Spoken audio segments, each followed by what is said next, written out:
Who's first? Why don't you talk to us about the fact that in our interview with Ms. Ten, you talked about reaching across party lines, being bipartisan in this role as you have in other public service. So talk to us about All of the problems that face Americans demands and deserves us working together, molding consensus to confront them. And I think in upstate New York, especially, we've got to get Republicans and Democrats working together. I know the value of it. I've done it as a local elected official. I intend to do it as a member of Congress. It doesn't matter if you voted for me or not. It doesn't matter if you supported my candidacy or not. If you serve in this community, in this district, we've got to work together in order to send a very strong message to Washington, D.C. The people of upstate New York need problems confronted. We need to be respected by government. We need our government to protect us. And I'll work across party lines to do it. How do you intend possibly to work? Yes. How do you intend to, if Republicans take the House, how do you intend to make your voice heard in a very dynamic Republican House caucus? Yeah, listen, I think that with the Republican majority in order to govern, it's going to take a lot of us in these purple districts from purple parts of the country really working together. I tend to join the governance group, if you will, within the Republican majority, hopefully be given an opportunity to serve in the Problem Solvers Caucus, where I think there will be Republicans and Democrats who have seen this election. They've seen it across this country. Americans are struggling too hard, and they are tired of watching politicians yell at each other and blame one another. They're going to need us functioning together, and that's what I'll intend to do. Congressman, I have a question.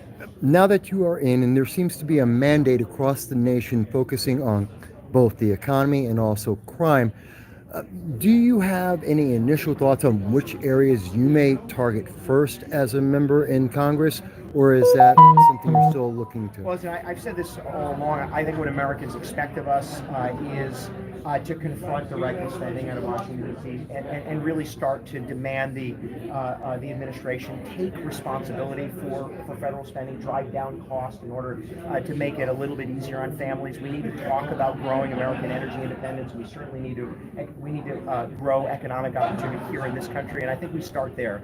Growing economic opportunity, driving down federal spending, and really holding the administration accountable. When it comes to crime, listen, we're going to have to confront the policies out of Albany and Washington. That's going to take speaking up as a member of Congress, and hopefully encouraging the state government to take seriously the policies that they've imposed and undermined public safety.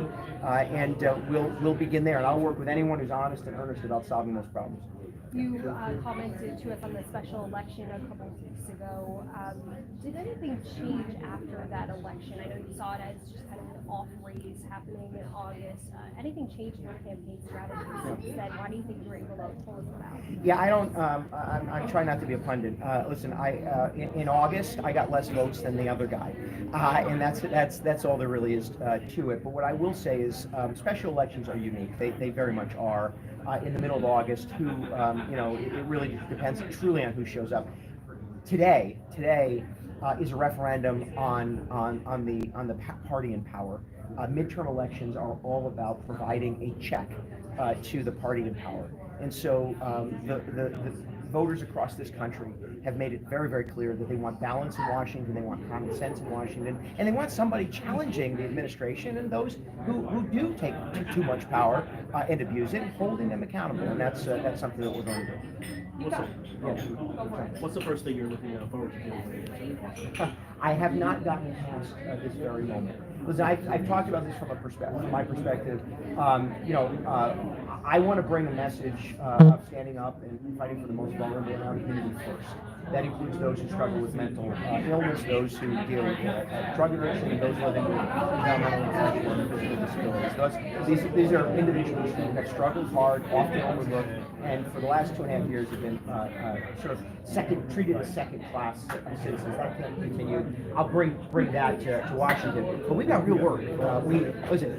We've got to hold the administration down, drive down spending, confront the waste, fraud, and abuse that we've seen these last couple of months, and show the American people that we take seriously, that they're paying the bills and they deserve a government that respects them. And on that topic, you talked about the idea of reckless spending and cutting back on that as a regime.